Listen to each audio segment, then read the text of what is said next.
Hi there, ladies. Welcome to day 5 of the March journey. Happy Friday, everyone. Today I'm going to share a message with you about taking emotional care of yourself. Wow, that's a big little word.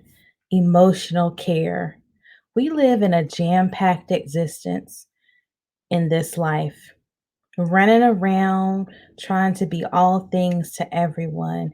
We want to be efficient at work, at home, and our social lives. These same endeavors wreak havoc on our emotions, though. How can you take care of your mental state as you strive to live your best life? I want to share with you some strategies to make sure your emotional self is well cared for. How many of you know if you don't take care of you and your emotional well being, that you're no good to yourself, first and foremost, and unable to help anyone else? The first strategy that I would like to share is number one, acknowledge your feelings each day. Something as simple as asking yourself, how do I feel today? That can go a long way toward your emotional self care. When you do this, it's a daily reflection and it shows that you are aware of your feelings, and that indicates you see them as important. Your feelings matter. Performing this feelings check ensures you remain effective control of your feelings and emotions. We have to be self aware. There will be fewer incidents of flying off the handle, making sarcastic remarks, or getting annoyed and showing it. So, ladies, let's stay on top of our feelings so we can enjoy a more fulfilling life. Strategy two to make sure we're staying on top of our emotional care, start speaking up for yourself when necessary. When you feel you've been wronged or you're misunderstood, all you have to do is state your feelings and what you like to see happen. For example, hey sis, I think that remark you made yesterday about not wanting to drive the four of us on the shopping trip wasn't clear. What I meant to say was my car only could hold one other person, so I was unable to accommodate three riders. Could you drive instead? You see how different that sounds?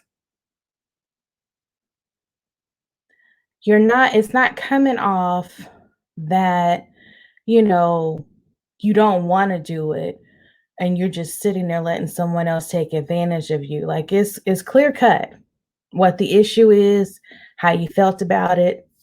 Is you're neutral in your emotions. You're speaking clearly so you can be understood. Make sense? When you speak up for yourself, you show yourself that what you think and feel is important enough to be noticed and discussed with everyone around you. Strategy three, stay in tuned to close relationships. One thing to avoid is having relationships filled with angst and disappointment and anger. You can do this by staying in touch with your partner and others you have close relationship with. If that relationship is important to you, guess what? It is worth your time and your effort to know what's going on emotionally with the other person. Your emotional life will be more satisfying and peaceful when you do. If that relationship matters, you'll pour into it. If that relationship is taking things out of you and is taking you to a negative place, you may ought to think about that thing. You may need to take that to prayer and ask God to move some things and settle things around. Strategy four on taking emotional care of yourself, have some fun each day. When you smile, enjoy life. The benefits to your emotional life are great. Happiness is good for your soul. Enjoy at least some fun each day.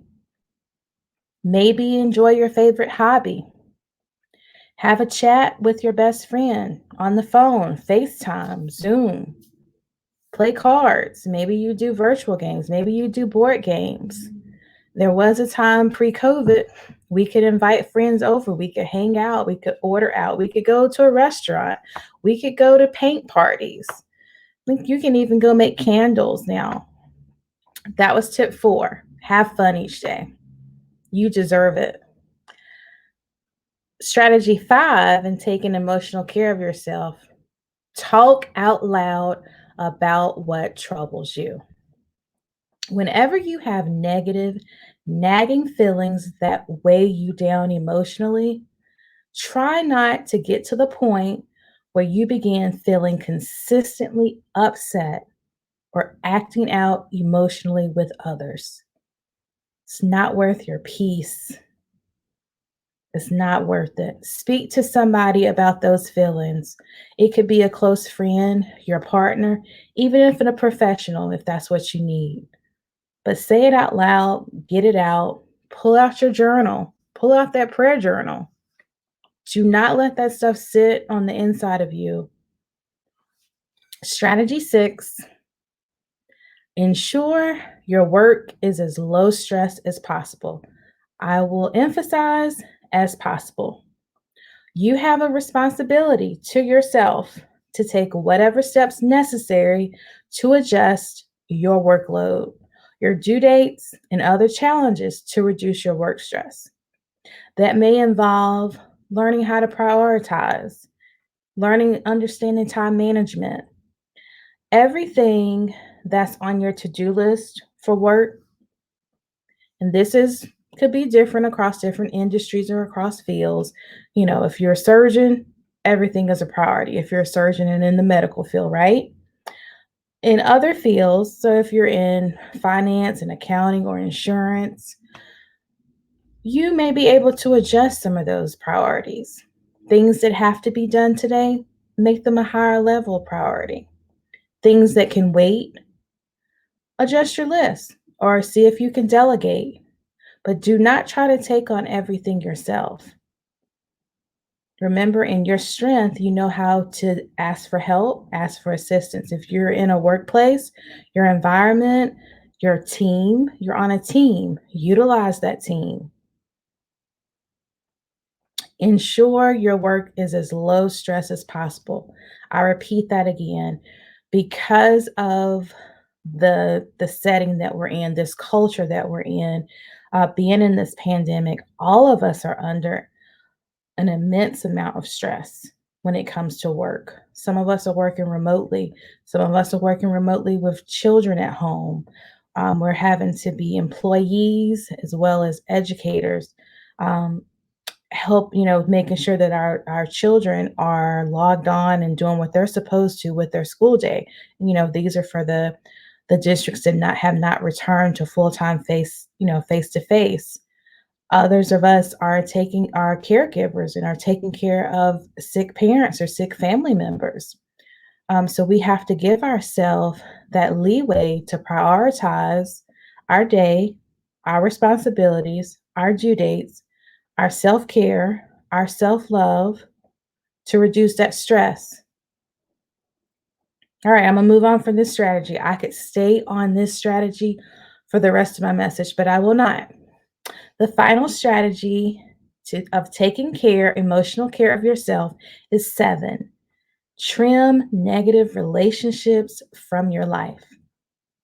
Let me say it again for the people in the back.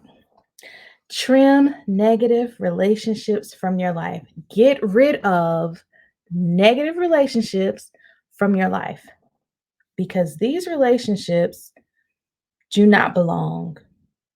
They can be detrimental to you, your peace, your joy, your happiness, and cause you stress. It's wise to make sure that each of your relationships are positive and supportive, right? We all need that.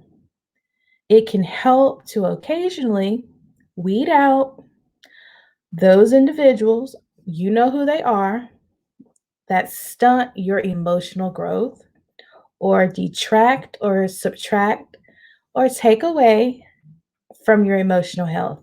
You know who they are. You know you deserve more. You know God wants more for you. You do not have to tolerate it. You do not have to make yourself small to be around these people, these individuals. You deserve better. This is about your emotional care, sis.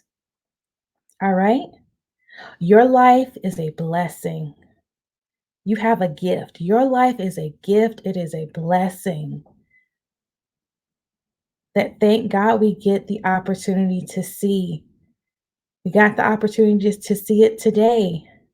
And so enjoy it to the fullest by taking great care, excellent care of yourself emotionally and physically. I hope you can use these ideas that I've shared to enrich your emotional care. I want you all to have a fabulous Friday, a great weekend. Maybe as you wrap up this week, you pull out your journal, you go back and you review some things that you've written in for the earlier messages, and you enjoy yourselves for this weekend. I will see you again next time. Thank you for listening. Remember, your emotional care, your emotional wellness is imperative for your peace, for your soul. You make yourself number one. It's time.